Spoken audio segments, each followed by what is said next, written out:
I am CA Satish Jalan, and this is your podcast for CA Final SCMP subject. When I teach, I believe that students should not just learn or focus on the concepts.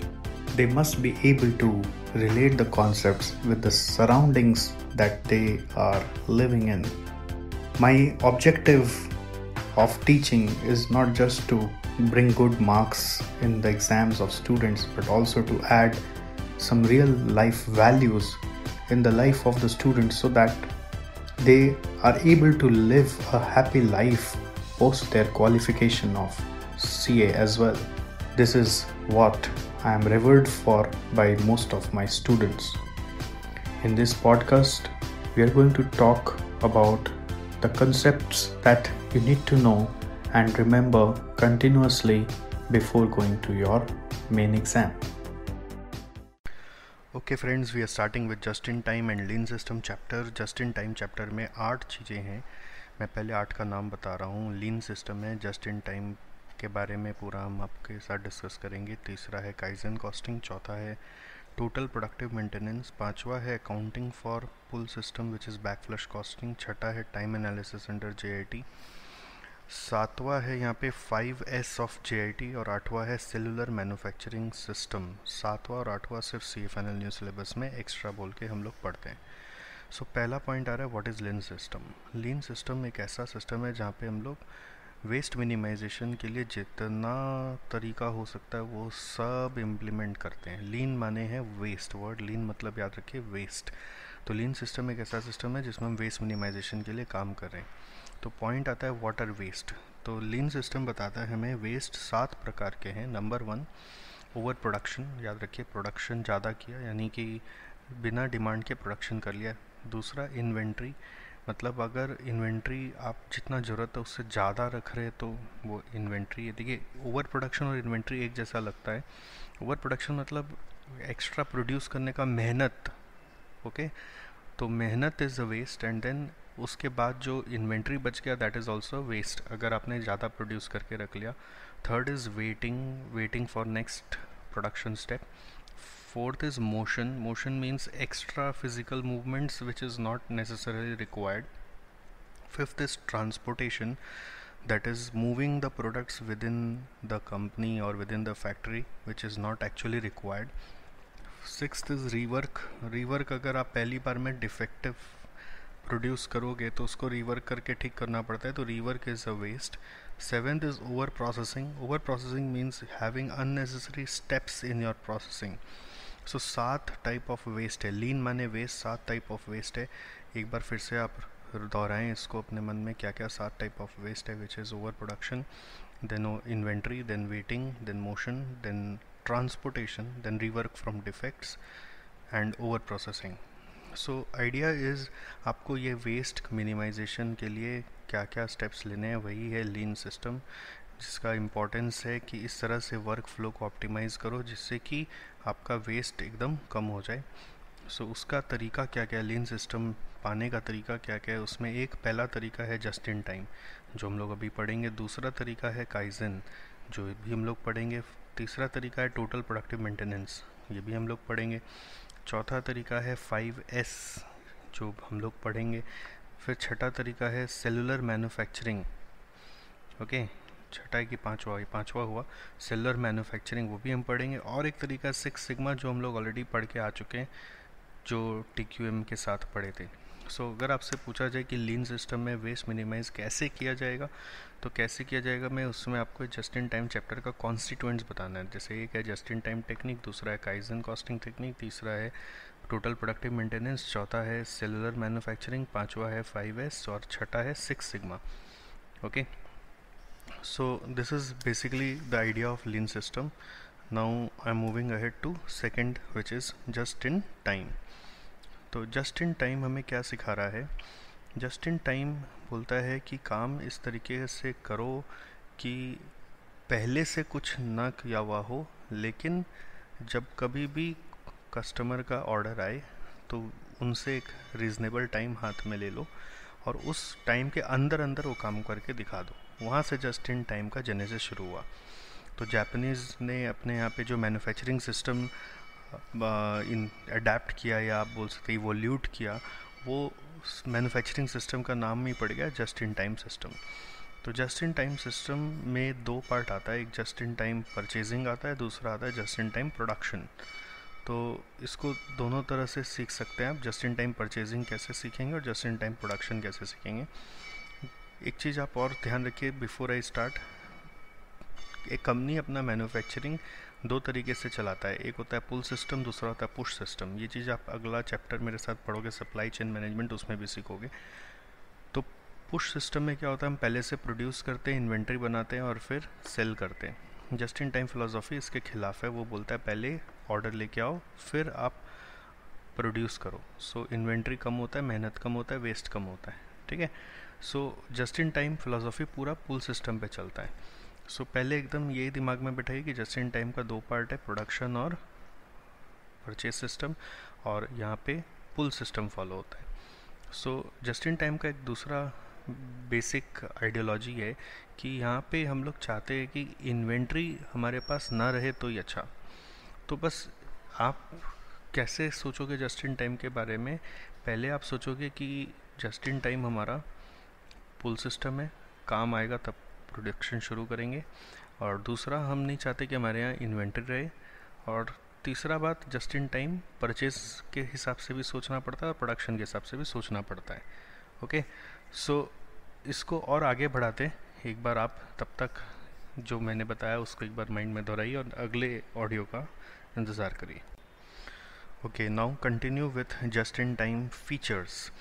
तो just in time features में पहला feature आता है just in time purchasing को लेकर। Just in time purchasing में challenge ये था कि मटेरियल अगर आप जस्ट इन टाइम में परचेज नहीं कर पाओगे तो आप जस्ट इन टाइम में प्रोडक्शन नहीं कर पाओगे। जस्ट इन टाइम प्रोडक्शन करने के लिए मतलब कस्टमर ऑर्डर दिया उसके बाद आप प्रोडक्शन शुरू करोगे। जैसे आप गाड़ी का एग्जांपल दिमाग में लेके चलिए, हम कार बुक करते हैं तब फैक्ट्री में कार प्रोड्यूस करने का ऑर्डर इशू होता है। तो हमारे बुकिंग करने के पहले से कोई डीलर एडवांस में परचेज़ करके रखा हो अलग बात है, स्टॉक करके रखा हो अलग बात है, बट आइडियली फैक्ट्रियों में कार प्रोडक्शन बुकिंग आने के बाद शुरू होती है। तो they always wait for accumulation of different models. जैसे मान लीजिए मैंने एक कार का मॉडल ऑर्डर किया फैक्ट्री में, यानी अपने डीलर के थ्रू, तो एग्जैक्टली बस मैंने एक ऑर्डर किया और वो प्रोड्यूस हो जाएगा कल ही, ऐसा नहीं होता। उनके ऑल ओवर इंडिया के नेटवर्क में जहाँ जहाँ से वो फैक्ट्री कनेक्टेड है मान लीजिए, वहाँ पे पूरा सबका बुकिंग एक्यूमुलेट होगा और फिर वो लोग शेड्यूलिंग करते हैं कि आज हम लोग ये वाली कलर की गाड़ियाँ और या ये वाले मॉडल की गाड़ियाँ बना देंगे। तो ऐसे करके वो लोग, जैसे मान लीजिए कि फैक्ट्री में Hyundai की फैक्ट्री में i10 भी बन रहा है तो i20 भी बन रहा है, तो फिर और भी वरना भी बन रहा है फॉर एग्ज़ाम्पल। तो i10 आज अगर हमें बनाना है तो अभी ऑर्डर आया हुआ है, आज कुछ i10 का भी है और कुछ वरना का भी, कुछ एलेंट्रा का भी है, कुछ i20 का भी है। तो हम आज ही थोड़ी कोई i10 भी बना लेंगे, i20 भी बना लेंगे, आज ही एलेंट्रा भी बना लेंगे, ऐसा नहीं होगा। सो होता क्या है, ये ऑटोमेटेड आज का ज़माना हो गया है कि ये सारा ऑर्डर को हम लोग इकट्ठा कर लेते हैं सेंट्रलाइज लेवल पे, यानी एक फैक्ट्री लेवल पे डिफरेंट डीलर से क्या क्या ऑर्डर्स आ रहे हैं उसको इकट्ठा करेंगे। वो सारा इकट्ठा करके देखेंगे कि टोटल i10 का ऑर्डर हमारा जैसे ही मान लो 500 गाड़ी पहुंचेगा, उस दिन हम i10 का बैच रन करेंगे। और वैसे ही टोटल हमारा जब वरना का ऑर्डर्स 300 गाड़ी पहुंचेगा, उस दिन हम वरना का आज बैच रन करेंगे। तो इस तरह से जैसे ही उनका एक लेवल रीच हो जाता है फैक्ट्री में, उसके बाद ये लोग क्या करते हैं कि अपने ऑटोमेटेड सिस्टम के थ्रू एक दिन फिक्स करते कि इतने तारीख को वरना ही बनेगी, और उसने तारीख को कितना यूनिट वरना बनेगा वो उनका बुकिंग आ चुका है, उसके हिसाब से वो लोग फिक्स करते हैं। और उसके बाद उस 300 वरना अगर बनाना है उस दिन, फॉर एग्ज़ाम्पल वरना कार का एक मॉडल है, तो आपको उसके लिए रॉ मटेरियल्स चाहिए। तो संगे संग मान लीजिए जिस दिन का 300 वरना बनाने का फिक्स हुआ ऑटोमेटेड सिस्टम से, उसी दिन उनके सप्लायर्स को भी मेल चला जाएगा कि इतने तारीख को, उतने तारीख को ही, मतलब तारीख भी फिक्स कर दिया जाएगा, उतने तारीख को हमें ये कंपोनेंट इतना इतना क्वांटिटी चाहिए। और वो कंपोनेंट उनके सप्लायर से उनके पास उस दिन जिस दिन वरना बनाना है उसके सुबह सुबह या फिर उसके एक दिन ठीक पहले पहुंचेगा। और जस्ट इन टाइम फिलोसफी बोलता है कि आप सप्लायर को बोलो सीधा मशीन के सामने पहुंचाए, ऐसा नहीं कि कोई स्टोर्स डिपार्टमेंट में पहुंचाए। स्टोर्स डिपार्टमेंट हमारे यहाँ का कॉन्सेप्ट नहीं है जस्ट इन टाइम में, तो वो सीधा सीधा आपको वहाँ पर पहुँचाना पड़ेगा सप्लायर के थ्रू, और फिर प्रोडक्शन वाला उसको तुरंत यूज़ करके प्रोडक्शन करेगा। अब अगर उसमें डिफेक्टिव निकल गया तो जस्ट इन टाइम बोलता है सप्लायर ऐसा ही हो जो हमारे साथ ऐसा कमिटेड सप्लाई कर सके, जो हमारे साथ ऐसा डिफेक्ट फ्री सप्लाई कर सके और हमारे कंडीशन पे, हमारे टाइम के हिसाब से, हमारे प्लेस के हिसाब से हमें सप्लाई कर सके। अगर आप ऐसे सप्लायर से टाई अप करते हो तो आप just in time purchasing system follow करते हो।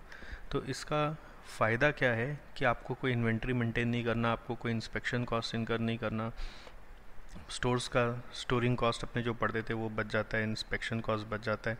हाँ, हमें जब ज़रूरत होता है तभी हम ऑर्डर करते हैं, तो कभी कभी कोई सप्लायर हमें डिच कर सकता है, तो एज अ कॉन्सिक्वेंस कभी कभी प्रोडक्शन हैम्पर हो सकता है।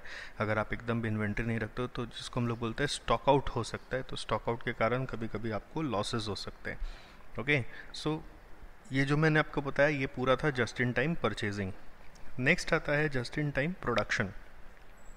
जस्ट इन टाइम प्रोडक्शन करने के लिए अब देखो, सोचो आज मैंने फैक्ट्री में वरना बनाया, अब कल मैं वापस i20 बनाने वाला हूँ, या मैंने प्रीवियस डे i20 बनाया था, आज मैं फैक्ट्री में वरना बनाने वाला हूँ।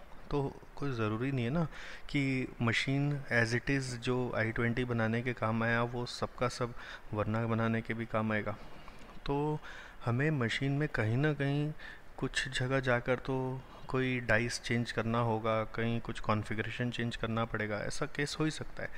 तो जस्ट इन टाइम प्रोडक्शन करने के लिए परचेजिंग तो हमने कर लिया, अब ऐसा कुछ सिस्टम होना चाहिए प्रोडक्शन सिस्टम में जिससे कि सेटअप टाइम सबसे कम लगे।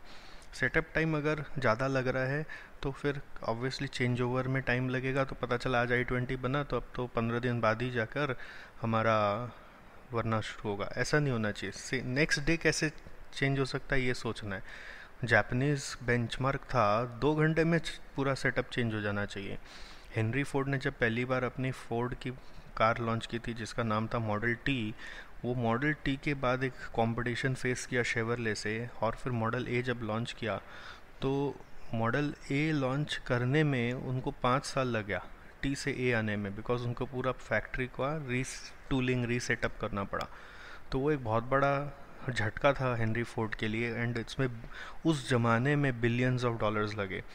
तो इतना बड़ा सेटअप टाइम होने से ऑब्वियसली फैक्ट्री कैसे कंपटीशन सरवाइव करेगी, इसलिए जापानीज़ थ्योरी था कि हमें ऐसा तरीका से सेटअप करना है कि हम सेम डे पूरा नया कोई डिज़ाइन भी बनाने के लिए रेडी हो जाए, right. So this is one point in JIT production. Second is JIT production में smooth streamline flow of parts from machine to machine होते रहना चाहिए, कहीं पर भी काम अटकना नहीं चाहिए एक स्टेप पे आके कि दूसरा स्टेप अभी फ्री नहीं है, ऐसा नहीं होना चाहिए। इसके लिए एक सिस्टम उन्होंने बनाया, कैनबैन ऑथराइजेशन। कैनबैन एक जापानीज़ टर्म है, KANBAN, कैनबैन जापानीज़ टर्म है जो बोल रहा है कि आप जो नीचे वाला डिपार्टमेंट है, ठीक है, डाउन स्ट्रीम डिपार्टमेंट, मतलब जैसे प्रोसेस 1 से प्रोसेस 2 जा रहा है ना, तो प्रोसेस 2 वाला मैनेजर तब प्रोसेस 2 वाला मैनेजर के हिसाब से प्रोसेस 1 वाले मैनेजर को काम करना है। मतलब प्रोसेस 1 अगर अपने स्पीड पे मान लीजिए बनाता रहा और प्रोसेस 2 वाला उसको प्रोसेस नहीं कर पा रहे, तो क्या होगा, 1 और 2 के बीच में जो जगह है वहाँ पे बहुत ज़्यादा WIP पाइलअप हो जाएगा। तो इसलिए रूल बना कि प्रोसेस 1 वाला तभी बनाएगा जब प्रोसेस 2 से इंस्ट्रक्शन आएगा। तो जब रिवर्स यानी कि डाउन स्ट्रीम वाला डिपार्टमेंट अपस्ट्रीम वाले डिपार्टमेंट को इंस्ट्रक्शन भेजता है कि हाँ अब आप बनाना शुरू करो, मैं रेडी हूँ, इसके लिए जो सिस्टम बना उसका नाम है कैनबैन ऑथराइजेशन। तो पहले ये एक कार्ड बनता था जिसको फिज़िकली जाके दे के आया जाता था, फिर धीरे धीरे सब ऑटोमेट होने लग गया, तो कॉन्सेप्ट का नाम रह गया कैनबैन कार्ड। नेक्स्ट, और एक स्ट्रीमलाइन करने के लिए, फ्लो को स्मूदन रखने के लिए, इनके यहाँ कॉन्सेप्ट था शुरुआती समय में कि ग्रुपिंग करो मशीन्स का। मशीन्स बहुत ज़्यादा स्कैटर्ड नहीं होना चाहिए, ग्रुपिंग होना चाहिए, और उस ग्रुप्ड मशीन में लिमिटेड आदमी ही रखें जो मल्टीपल टास्क हैंडल कर सके। तो मल्टीपल टास्क हैंडल करने वाला लिमिटेड आदमी अगर रहता है तो एक आदमी अपना स्पीड जानता है, तो वो उसके हिसाब से ही फिर हर स्टेप में काम कर रहा होता है, तो बीच बीच में इन्वेंट्रियाँ कम बचती है। ये ग्रुप ऑफ मशीन्स को ही हम लोग सेलुलर प्रोडक्शन सिस्टम बोलते हैं, जिसको हम आगे जाके भी एक बार और एलेबोरेट करेंगे।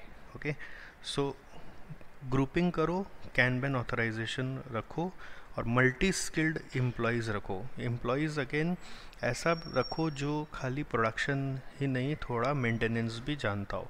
अगर ऐसा होता है तो कभी कोई मशीन में प्रॉब्लम आती है तो तुरंत वर्कर्स भी मेंटेनेंस करके मशीन को चालू कर लेते हैं। जैसे एग्जांपल में सिंपल सी बात है कि आप ड्राइविंग सीख गए बट टायर पंचर हुआ तो टायर चेंज करना नहीं सीखे तो कभी भी आपका ड्राइविंग में कोई बाधा आ ही सकता है।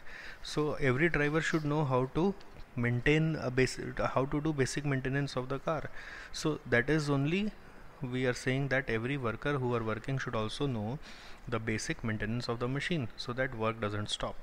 तो वर्क स्टॉप नहीं हो इसके लिए क्या क्या किया, JIT प्रोडक्शन सिस्टम में सेटअप टाइम को सबसे कम किया, स्ट्रीमलाइंड फ्लो रखना है, उसके लिए कैन बैन ऑथराइजेशन रखा, मशीन को ग्रुपिंग किया, और वर्कर्स को मल्टी स्किल्ड रखा, उनको मेंटेनेंस का भी भार सौंपा। और कभी भी कोई काम अटक रहा हो तो ये भी इंस्ट्रक्शन दिया गया कि ऐसा नहीं कि आपका काम चल रहा है बट किसी और का अटक गया है, आगे किसी प्रोडक्शन लाइन में जाके किसी और का अटक गया है तो उसको भी जाके मदद करना है। सबको ही जाके रुक जाइए और उसको मदद करिए और फिर आप आगे बढ़िए, जिससे कि आपका काम चल रहा है उससे मतलब नहीं, पूरा काम प्रॉपर चलते रहना चाहिए। Okay, so this is how just in time production system has come. Lastly just in time में एक और बात आती है, वो आती है काउंटिंग को लेकर, जो हम आगे आपके साथ पढ़ेंगे बैक फ्लश सिस्टम बोलकर। मैंने अभी आपको बेसिकली JIT का पुल सिस्टम बताया, परचेज सिस्टम बताया, प्रोडक्शन सिस्टम बताया। परचेज सिस्टम में सप्लायर का साथ ऐसे रिलेशन रखो कि वो आपके टर्म्स पे आपको सप्लाई कर सके at your date, at your time, at your quality, at your price. Okay, but उसका अपना फ़ायदा भी है तो अपना उसका रिस्क भी है। रिस्क है कि स्टॉक आउट हो सकता है अगर सप्लायर अगर फेल कर गया तो, और फ़ायदा ये है कि स्टोरेज कॉस्ट नहीं लगता, इंस्पेक्शन कॉस्ट नहीं लगता।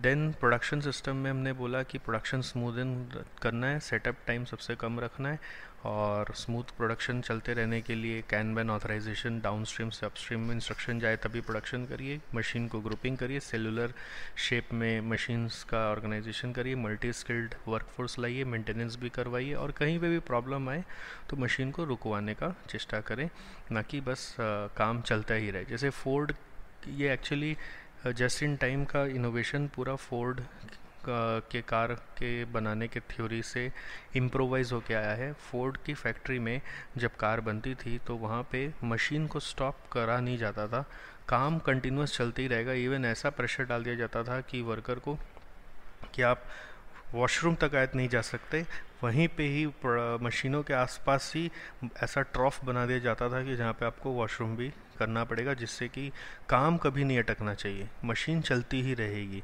चाहे कुछ भी सिचुएशन आ जाए। तो वो अनड्यू प्रेशर भी क्रिएट करता था, क्वालिटी भी ख़राब होती थी, बट हाँ क्वांटिटी बहुत आता था उससे। तो इस चीज़ को जापानीज़ ने बदला कि नहीं, कहीं भी कभी भी प्रॉब्लम आएगा तो सबको स्टॉप करने का अधिकार है, और ह्यूमन ग्राउंड्स पे हम लोग चलेंगे, ना कि हम लोग हर आदमी को भी मशीन मान के चलेंगे। Okay, so this is just in time about. इसमें अभी मैं आपको अकाउंटिंग सिस्टम अगले ऑडियो में बताता हूँ। ओके, सो नाउ JIT की अकाउंटिंग के बारे में बात कर रहा हूँ। JIT के अकाउंटिंग सिस्टम में नाम पड़ा बैक फ्लश अकाउंटिंग सिस्टम। इसमें अकाउंटिंग को लेके हम लोग उतना पॉजिटिवली नहीं बोल रहे हैं। हम लोग ये बोलते हैं JIT में कि अकाउंटिंग पे लोग उतना ध्यान नहीं दिया, अकाउंटिंग को लेके इन लोगों ने शॉर्टकट्स मारे, अकाउंट्स को इम्पोर्टेंस नहीं दिया। जैसे कि अगर आप मान लीजिए अपने फैक्ट्री में डेली का डेली अपने सप्लायर से छोटा छोटा क्वांटिटी ऑर्डर करोगे और डिफरेंट वैरायटीज़ ऑफ पार्ट्स मंगाओगे, तो ऑब्वियसली सप्लायर का बिल बहुत लंबा लंबा होगा और एवरीडे बिल आएगा, तो वो सारे बिल को प्रोसेस करने में बहुत समय जाता है, अकाउंटेंट्स बहुत चिढ़ते हैं, अकाउंटेंट्स बहुत परेशान होते हैं। तो इसको रोकने के लिए उन्होंने क्या किया, सप्लायर को बोला कि आप ऐसे खुजरा खुजरा बिल मत भेजिए, सिंगल कॉन्सोलिडेटेड मंथली बिल भेजिए और हम लोग मंथली अकाउंट सेटल करेंगे। सो सप्लायर के लिए ठीक था, बट कहीं ना कहीं इसमें इशू क्या होती थी कि जब सप्लायर मटेरियल गिरा के जाता था तो कोई रिसीव करने वाला नहीं होता था, सीधा मशीन के सामने रख जाता था और मशीन में तुरंत यूज़ भी हो जाता था। तो सप्लायर जब बाद में बिल भेजा तो वो बिल वेरीफाई कैसे हो कि एक्चुअली उतना मटेरियल आया कि नहीं आया, तो that became a questionable thing. तो इसका रास्ता इन्होंने ऐसे निकाला कि ये बोले कि अच्छा ठीक है, काम करते हैं, हम अपना प्रोडक्शन रिकॉर्ड चेक करते हैं कि हमने कितना यूनिट्स प्रोड्यूस किया, उस यूनिट्स को बनाने के लिए हमें कितना मटेरियल लगता है, हम वो मटेरियल खाली चेक कर लेते हैं, तो उतना मटेरियल आपने भेजा होगा, हम ऐसा मान लेते हैं। तो इसमें भी फिर सप्लायर थोड़ा डिफरेंस क्रिएट किया कि अरे आपका प्रोडक्शन इनटू आप रॉ मटेरियल जो रिक्वायर्ड है वो पता कर रहे हो और उतना का मुझे पेमेंट करोगे, आपका अगर प्रोडक्शन में मटेरियल कुछ वेस्ट हुआ तो फिर बोला कि वेस्ट हमारे यहाँ होता ही नहीं, just in time system follow करते हैं, ज़ीरो डिफेक्ट चलता है, लीन सिस्टम चलता है हम लोग, या तो वेस्ट होता ही नहीं है। तो ये कॉन्फ्लिक्ट अराइज होता था सप्लायर और कंपनी में, जिसको फिर कंट्रोल करने के लिए ये लोग सप्लायर का कुछ क्लेम व्लेम एक्सेप्ट कर लेते थे कि ठीक है चलो जो सप्लायर बोल रहा है वही दे दो, और वेस्ट भी वो लोग थोड़ा ट्रैक कर नहीं पाते थे। यही इसका JIT का अकाउंटिंग का एक फ्लॉ है। ओके, तो इन्होंने बस रास्ता ये निकाला कि मंथली बिल मंगाओ और उसको कंसोलिडेट करके पे करो।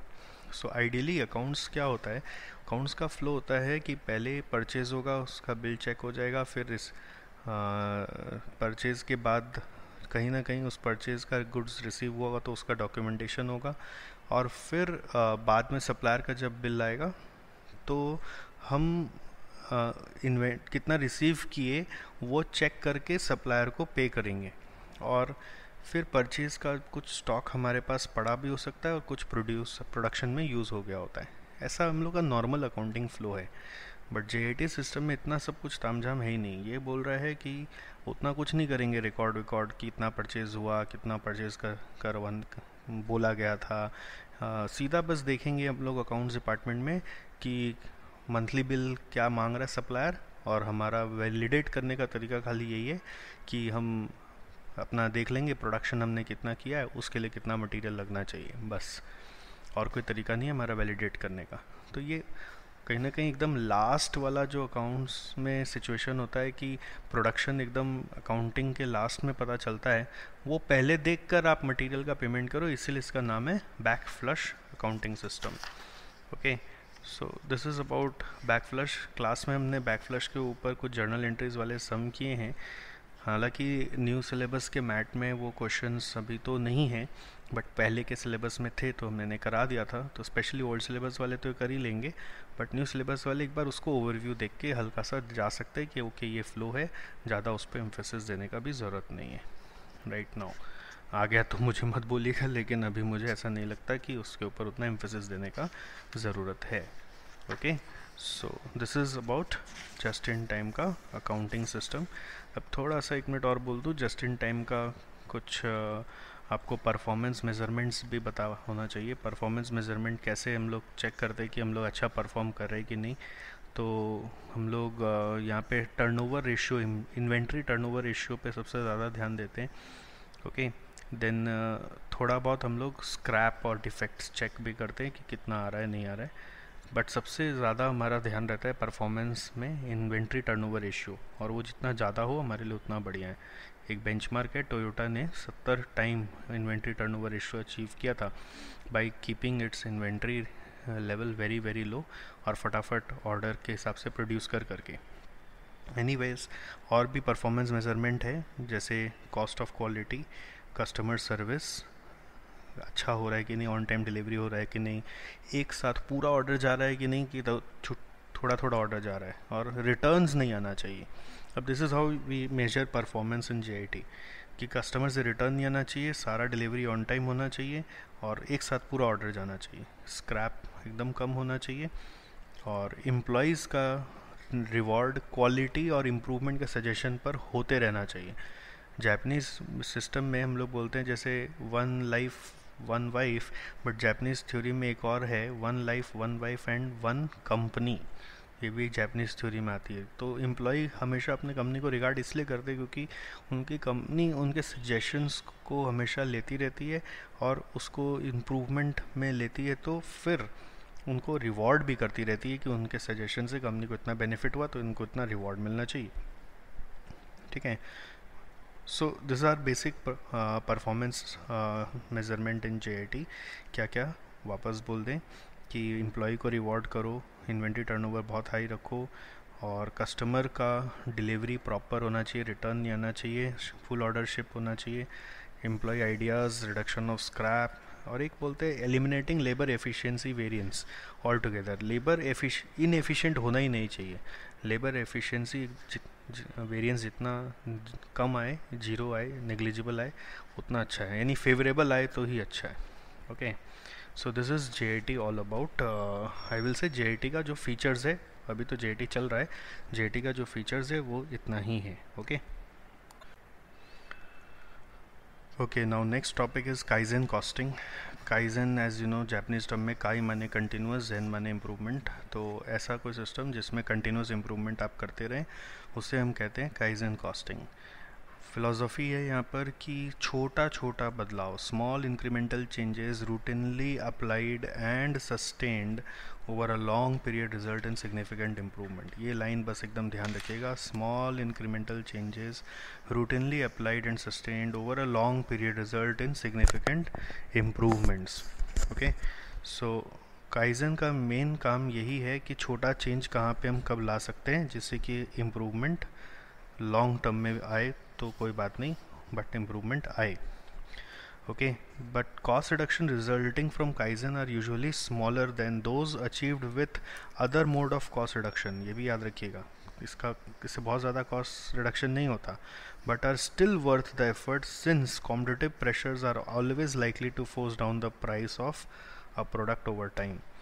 और कुछ भी कॉस्ट सेविंग अगर होता है तो वो आपको अपना टारगेट प्रॉफिट अचीव कराने में हेल्प करता है। सो काइजन कॉस्टिंग का प्रिंसिपल्स है कि आप ग्रेजुअल इम्प्रूवमेंट पे सोचो, limited acceptable extra cost per, but बहुत बड़ा एक साथ परिवर्तन मत लाओ। और काइजन को अप्लाई करने के लिए एक चीज़ याद रखिएगा, कलेक्टिव डिसीजन मेकिंग होना चाहिए, मतलब सबको लेके चलना है, एम्प्लॉय मैनेजमेंट सबको।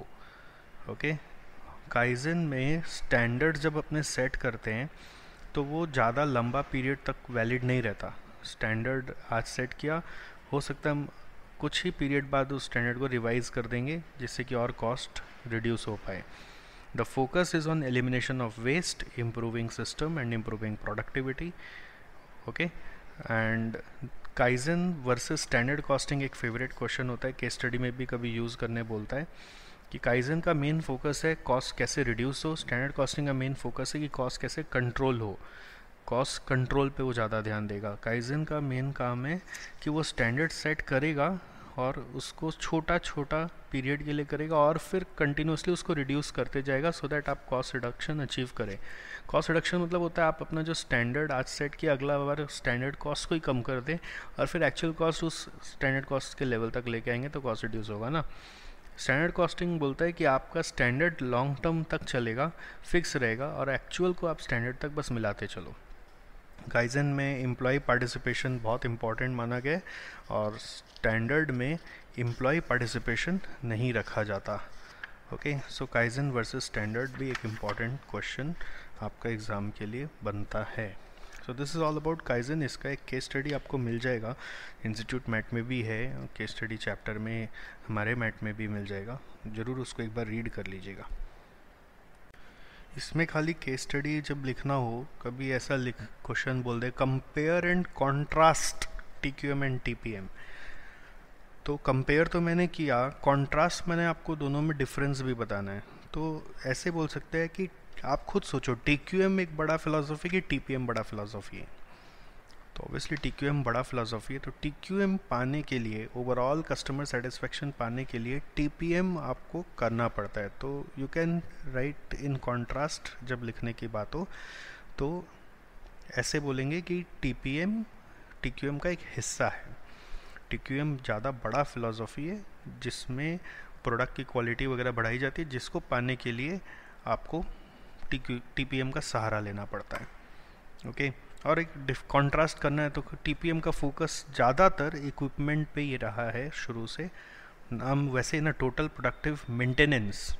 ओके, और TQM में क्या, टोटल क्वालिटी मैनेजमेंट। तो वर्ड मैनेजमेंट इधर और उधर मेंटेनेंस है, तो दोनों में फ़र्क क्या है कि TPM खाली इक्विपमेंट ओरिएंटेड रहा बट TQM पूरा मैनेजमेंट ओरिएंटेड रहा। तो ऐसे आप कॉन्ट्रास्ट कर सकते हो। सिमिलैरिटी क्या बताया मैंने, दोनों का फोकस एक ही है, दोनों का बेनिफिट्स आने में समय लगता है, दोनों में ओवरऑल एम्प्लॉय पार्टिसिपेशन, ट्रेनिंग और इन्वॉल्वमेंट ऑफ मैनेजमेंट चाहिए। एक और क्वेश्चन है कि what are different types of maintenance under TPM। ये केस स्टडी क्वेश्चन में है, what are different types of maintenance under TPM। ये आया था 8 पिलर में। एक था, जैसे आप याद करो, ऑटोनोमस मेंटेनेंस। ऑटोनोमस मेंटेनेंस, आदमी काम करते करते थोड़ा बहुत खुद ही रिपेयरिंग कर लेता है, हर समय टेक्नीशियन पे डिपेंडेंट नहीं है। ओके, दूसरा ब्रेकडाउन मेंटेनेंस। ब्रेकडाउन मेंटेनेंस क्या होता है, जब मशीन फेल करेगा तब ठीक करेंगे। तीसरा प्रिवेंटिव मेंटेनेंस, जो एक शेड्यूल टाइम पे किया जाएगा और वो शेड्यूल टाइम पे आप सब चीज़ चेकअप करोगे कि क्या चीज़ सही चल रहा है, क्या गड़बड़ चल रहा है, क्या गड़बड़ी आ सकता है। तो it's like predictive. Okay, then corrective maintenance, एक और है करेक्टिव मेंटेनेंस। उसमें फ़र्क समझ लीजिए। Corrective maintenance is making machines easier to clean, मतलब ऐसा मशीन बनाओ जो आपको क्लीन करने में बाद में ईजी लगे। ऐसा कोई पार्ट्स वार्ट्स कॉन्फ़िगर करो या रिकॉन्फ़िगर करो मशीन में जो मेंटेनेंस के लिए ईजी रहे। और एक लास्ट है मेंटेनेंस प्रिवेंशन। देखो, दो कॉन्सेप्ट था, प्रिवेंटिव मेंटेनेंस और एक आ रहा है maintenance prevention. Maintenance prevention is ऐसा मशीन का निर्माण करो जिसमें मेंटेनेंस सबसे कम ही होता हो। ओके, करेक्टिव मेंटेनेंस क्या है, ऐसा मशीन बनाओ जिसमें मेंटेनेंस करना इजी हो। प्रिवेंटिव मेंटेनेंस क्या है कि टाइमली एक शेड्यूल बना के मेंटेनेंस करो। ओके, और सबको मिला के आप बोल सकते हो कि ये सारा प्लान्ड होना चाहिए, ये सब के ऊपर मैनेजमेंट रेडी होना चाहिए। जैसे TPM का एक पिलर है प्लान्ड मेंटेनेंस, उस प्लान्ड मेंटेनेंस के अंदर डिफरेंट टाइप्स ऑफ मेंटेनेंस आ रहा है। Preventive maintenance, breakdown maintenance. Corrective maintenance क्या हुआ, ऐसा मशीन बनाओ, ऐसा पार्ट्स बनाओ जो इजीली मेंटेनेबल हो। फिर आ रहा है मेंटेनेंस प्रिवेंशन, वो क्या हुआ, ऐसा मशीन बनाओ जिस पे मेंटेनेंस का ज़रूरत कम पड़े। जैसे आजकल आ गया इन्वर्टर AC, ऐसा मशीन जिस पे मेंटेनेंस का ज़रूरत कम पड़ रहा है। ओके, सो ये हुआ पूरा TPM। इसमें OEE का सम्स है दोस्तों आपके CA सिलेबस के लिए, न्यू सिलेबस के लिए। OEE का सिर्फ न्यू सिलेबस के लिए, ये ओल्ड सिलेबस में TPM नहीं है। न्यू सिलेबस के लिए OEE आपका इम्पॉर्टेंट सम है, इसका प्रैक्टिस ज़रूर कर लीजिएगा। ओके, नाउ एक छोटा छोटा जो बचा हुआ है JIT में, टाइम एनालिसिस अंडर JIT में एक इक्वेशन ध्यान से सुन लो। मैन्युफैक्चरिंग लीड टाइम, यानी मैन्युफैक्चर करने में कितना समय लगेगा, उसका एक ब्रेकअप दिया गया है। That is in general setup time plus movement time plus process time plus waiting time plus inspection time होता है। अब इनमें से सिर्फ प्रोसेस टाइम को ही वैल्यू एडिंग माना गया, बाकी सबको नॉन वैल्यू एडिंग माना गया। तो JIT का फिलोसॉफी बोल रहा है कि आप इस तरह से अपना प्रोडक्शन सिस्टम के ऊपर काम करिए कि manufacturing lead time should be only and only equal to process time. But अगर आपसे पूछे कि करंट में कंपनी है जिसका सेटअप टाइम 10 घंटा है, मूवमेंट टाइम 4 घंटा है, प्रोसेस टाइम 15 घंटा है, तीन ही चीज़ दिया, 10, 4 और 15, तो टोटल उसका मैन्युफैक्चरिंग लीड टाइम कितना है, मैन्युफैक्चरिंग साइकिल टाइम कितना है, तो आप बोलोगे 10 + 4 + 15। उसमें से पूछेगा वैल्यू एडिंग क्या है, तो आप बोलोगे सिर्फ प्रोसेस टाइम। उसमें से नॉन वैल्यू एडिंग क्या है, आप बोलोगे सेटअप टाइम और मूवमेंट टाइम। ऐसे आपसे क्वेश्चन पूछा जा सकता है। एक और है, अगर आपसे पूछेगा टोटल सिस्टम एफिशिएंसी बताओ, तो आप बोलोगे value adding time divided by total time. Okay, system efficiency, इसके ऊपर एक क्वेश्चन भी हम लोग क्लास में करते हैं छोटा सा, उसको आप ज़रूर देख लीजिएगा।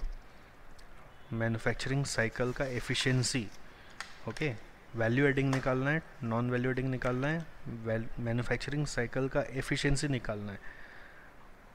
मैंने बता दिया आपको, वापस से बोल दूँ, आपका अगर मान लो सेटअप टाइम दिया हुआ है 10 घंटा, मूवमेंट टाइम दिया हुआ है 5, 15 हुआ, और प्रोसेस टाइम दिया हुआ है 9, 24। अब आप समझिए इसमें से वैल्यू एडिंग है सिर्फ 9, टोटल साइकिल टाइम है 24, नॉन वैल्यू एडिंग है 10 + 5 15, और एफिशिएंसी है 9 घंटे का काम 24 घंटे में हो रहा है। ओके, 9/24। सो ये हो गया टाइम एनालिसिस अंडर JIT। फिर आ रहा है एक सेलुलर मैन्युफैक्चरिंग सिस्टम, जो मैंने बोला था ये सिर्फ CA न्यू सिलेबस के हिसाब से रखा गया है। सेलुलर मैन्युफैक्चरिंग सिस्टम में आप समझ लीजिए एक U शेप्ड में डिपार्टमेंट बनाया गया है। एक डिपार्टमेंट है जो U शेप में डिज़ाइन किया गया है। आपको अगर विजुअलाइज नहीं हो रहा है तो आप ऐसा सोचिए कि ऑफिस है जिसमें U शेप में सारे आर्टिकल को बिठाया गया है, मतलब उसका इंटीरियर ऐसा बनाया गया है कि सारे आदमी U शेप में बैठे हुए, समझिए। तो उसका फ़ायदा क्या होता है, जो सुपरवाइज़र होता है वो कहाँ जाएगा, वो बीच में आ जाएगा, बीच में रह के वो U शेप में जाकर सब पे नज़र रख पाता है। बस ऐसा सिस्टम को सेलुलर मैन्युफैक्चरिंग सिस्टम बोलते हैं।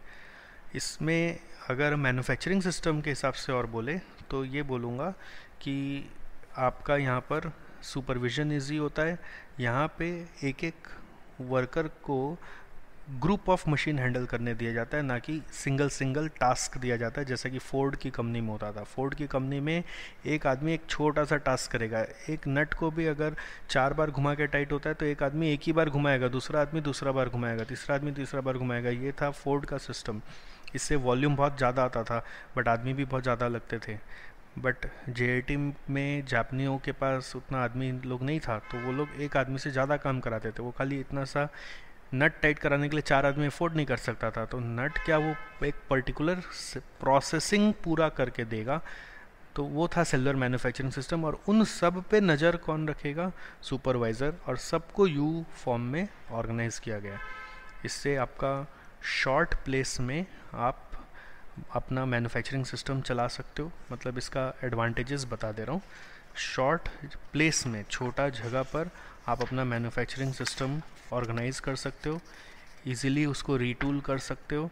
हाँ, बहुत ज़्यादा वैरायटी नहीं बना सकते। जैसे अगर आपसे पूछें कि इसका आपको एप्लीकेबिलिटी में ऐसा है क्या कि आप बहुत ज़्यादा वैरायटी ऑफ प्रोडक्ट्स बना सकते हैं, द आंसर इज़ नो, क्योंकि मशीन्स उतने कैपेबल नहीं होते। छोटा सेट ग्रुप ऑफ मशीन्स है जो लिमिटेड वैरायटी ऑफ प्रोडक्ट्स ही बना सकता है।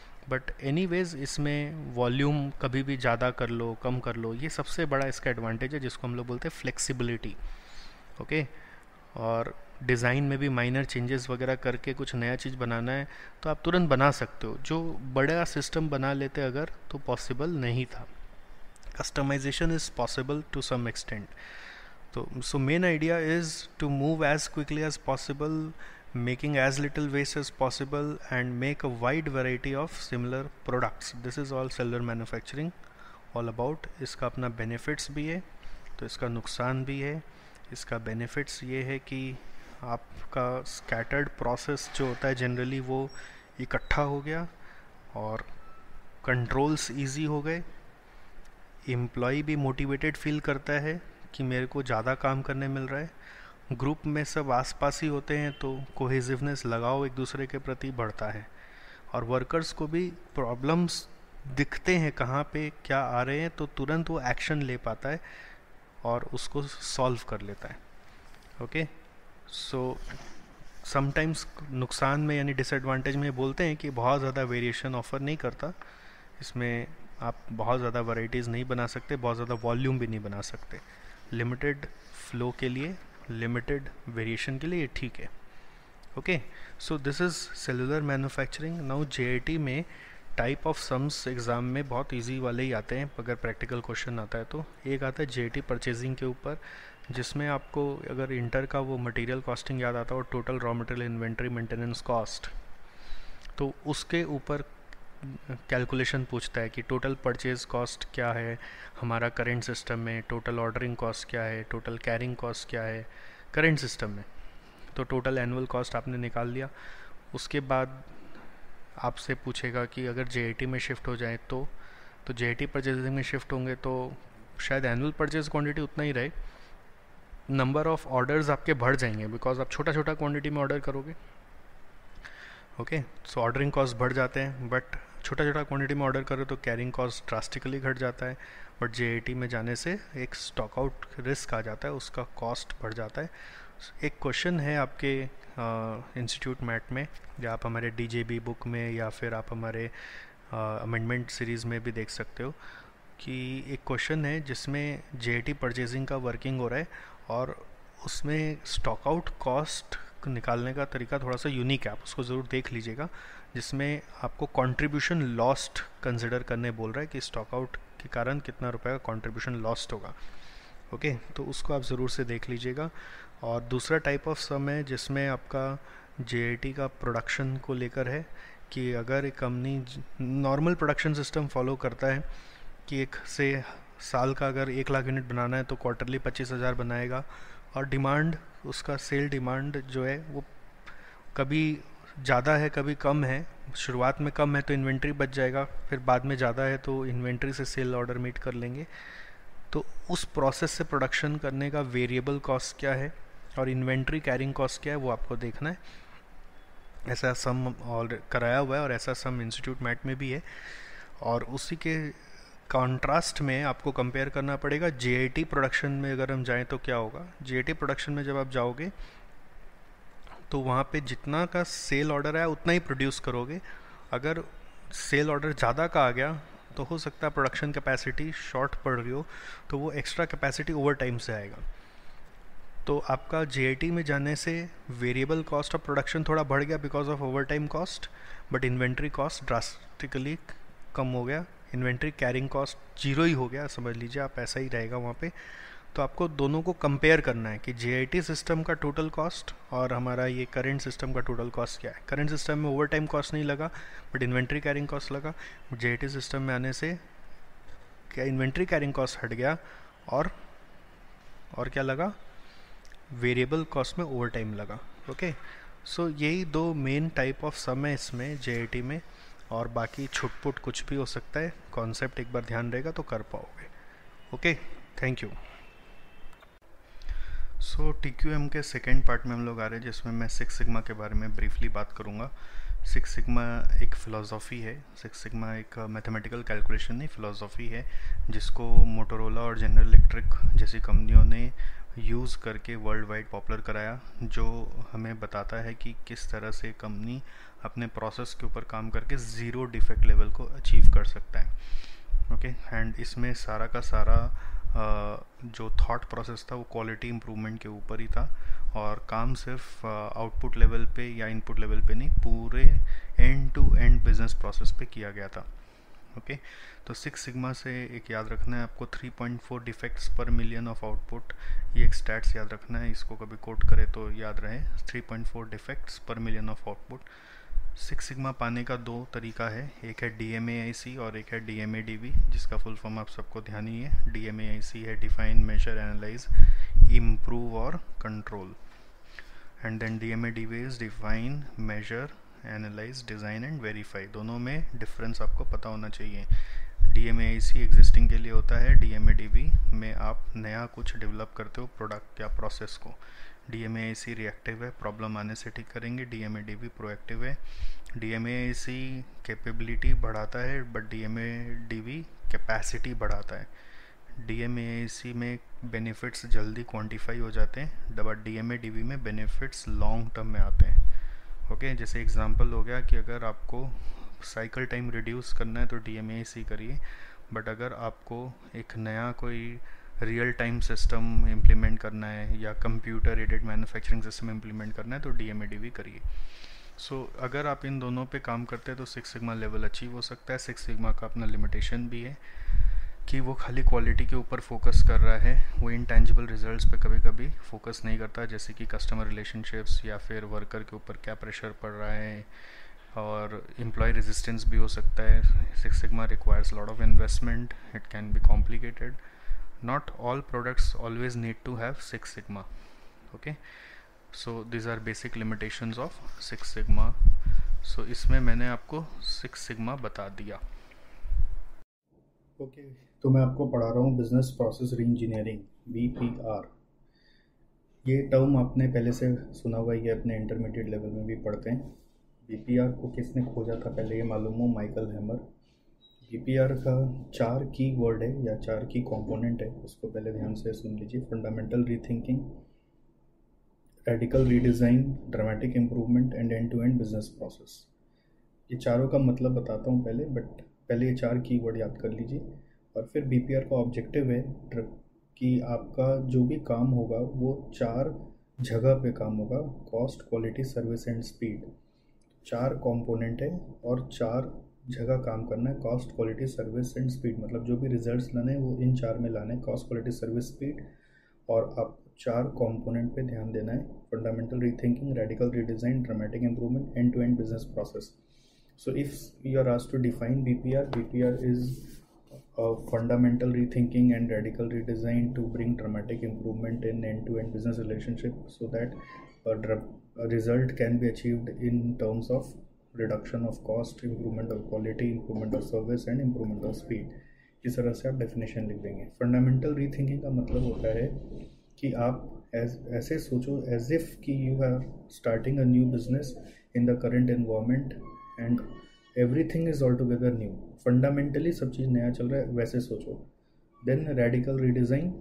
रेडिकल रीडिज़ाइन मीन्स सब कुछ एकदम फ्रेश स्टार्ट करते हुए आप रीडिज़ाइन करो।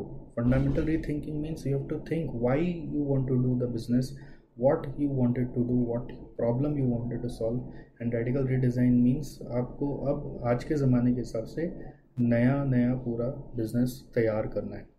Then achieving dramatic improvement means, see, ultimately in BPR, what we are doing is we are only modifying our current way of doing the things. So we need improvement on the way. We are not bringing anything new. We are trying to do the current thing in a different way. So whenever we are improving, we need a dramatic improvement. Then only it is BPR. Otherwise, it is not considered BPR. जैसे कि अगर loan देने के लिए पहले 10 दिन लगता था और अब आप 1 दिन में अप्रूव कर देते या ऑटो अप्रूव कर देते, तो ये ड्रामेटिक इम्प्रूवमेंट की साइकिल टाइम देखिए, हमने 10 दिन से 1 मिनट में ले आया या ऑटो अप्रूव कर दिया। जैसे बैंकों से आता ही ना मैसेजेस हमारे पास कि you are already eligible for this much of loan, so auto approval system आ गया। ओके, नेक्स्ट है end to end business process. जैसे बीपीआर कभी भी किसी एक स्पेसिफिक प्रोसेस पे काम नहीं करता अनटिल अनलेस वो प्रोसेस बहुत ही बड़ा हो। अदरवाइज वो बीपीआर का फोकस होता है कि हम पूरा एंड टू एंड काम करें, as in right from procurement until after sale service. हम हर एक एक्टिविटी को स्टडी करेंगे और उस पर काम करेंगे। So this is fundamental rethinking, radical redesign, dramatic improvement and end to end business process. Now there are principles of BPR. Principles of BPR मतलब कि बीपीआर कैसे करा जाता है एक्चुअली, तो उसमें पहला आता है ऑर्गेनाइज अराउंड आउटकम्स। और ऑर्गेनाइज अराउंड आउटकम का मतलब है कि आप रिजल्ट लाने का सोचो, ना कि ये सोचो कि काम आपने किसी आदमी को देना है।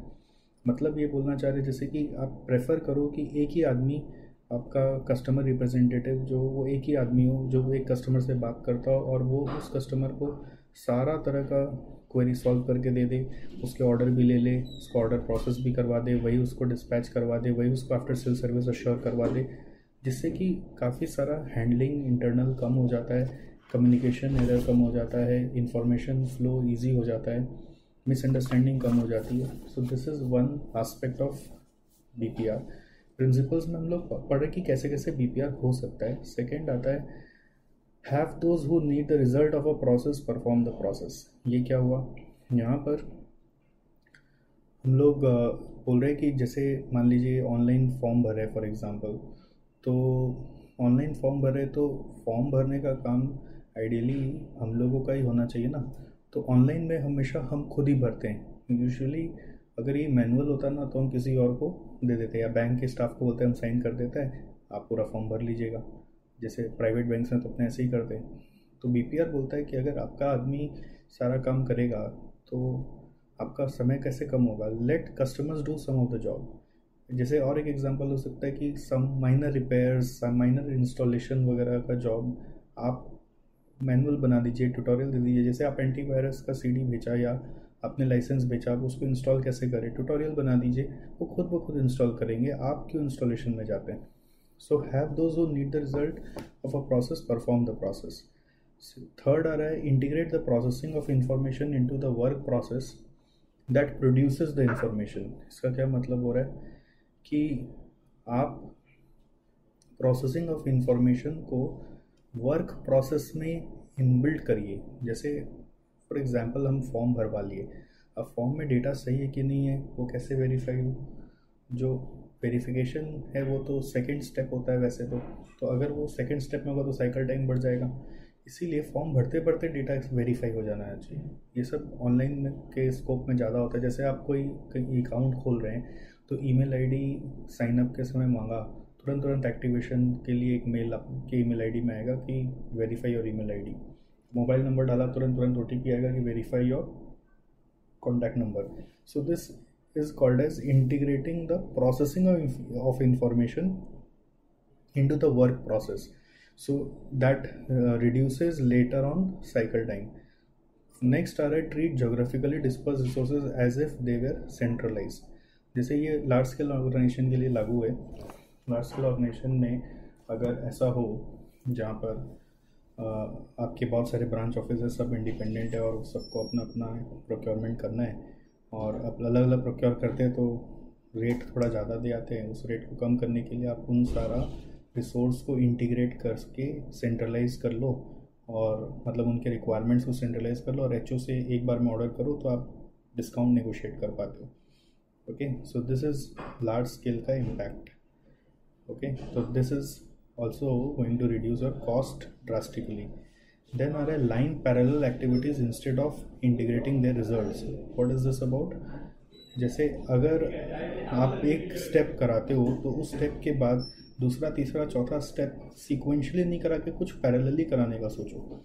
जैसे अगर हम वही बैंक में लोन के लिए एप्लीकेशन करते हैं तो उसके बाद बहुत सारा स्टेप्स होता है कि अब डेटा वेरीफाई होगा, फिजिकल वेरिफिकेशन होगा, फिर प्रॉपर्टी जो आप खरीदना चाह रहे हो उसका वैल्यूएशन होगा प्रॉपर तरीक़ा से, फिर तीसरा लेवल पे लोन में आपको कितना रुपए का सैंक्शन होगा वो होगा. तो ये तीनों सीक्वेंशली नहीं करके पैरेलली करिए ना तो ऑब्वियसली साइकिल टाइम कम हो जाएगा, right. So this are line parallel activities instead of integrating their results.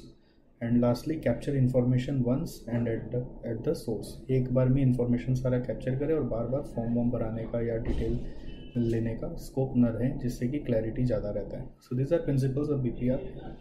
Then BPR के लिए एक और आ रहा है 4 स्टेजेस है इम्प्लीमेंट करने के लिए. अगर कभी कहीं क्वेश्चन में आए कि 4 स्टेज है बीपीआर का बताओ या हाउ टू इम्प्लीमेंट बीपीआर बताओ, तो आपको ये बताना है कि बीपीआर के लिए सबसे पहले हमें अपना पूरा प्रोसेस पता होना चाहिए, यानी कि identification of each task into the process.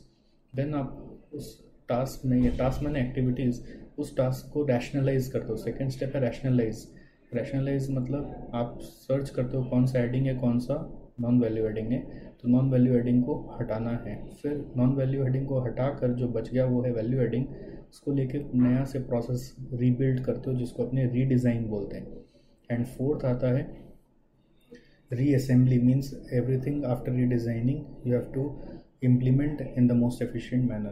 तो 4 स्टेजेस है बीपीआर इम्प्लीमेंट करने के लिए: आइडेंटिफाई, रैशनलाइज, री डिज़ाइन और री इंजीनियर भी बोल सकते हैं, और lastly it is reassemble. Okay, so stages of BPR हो गया. एग्ज़ाम में बीपीआर का केस स्टडी आने में आ सकता है, तो उसमें सबसे पहले बीपीआर क्या है वो बता दोगे, उसका 4 कंपोनेंट को जोड़ के डेफिनेशन बना दोगे. फिर आप ये इम्प्लीमेंटेशन ऑफ बीपीआर का बात जरूर करिएगा. प्रिंसिपल्स ऑफ बीपीआर आप एग्जाम्पल्स में क्वेश्चन के सिनेरियो के हिसाब से यूज़ कर सकते हैं. अच्छा, बीपीआर के साथ एक छोटा सा कॉन्सेप्ट और है, process innovation. Process innovation BPR सुनने में एक जैसा ही लगता है, काम क्योंकि अंदर में एक जैसा ही है, बट एक ही डिफरेंस है कि प्रोसेस इनोवेशन में हम नया प्रोसेस पूरा क्रिएट करें, बीपीआर में हम करेंट प्रोसेस पे इम्प्रोवाइजेशन ला रहे हैं. तो अगर मान लीजिए बजाज स्कूटर बनाने का जो असेंबली लाइन बना रखा है उसके साथ साथ अब कार बनाने का असेंबली लाइन डाल रहा है, तो प्रोसेस इनोवेशन होगा.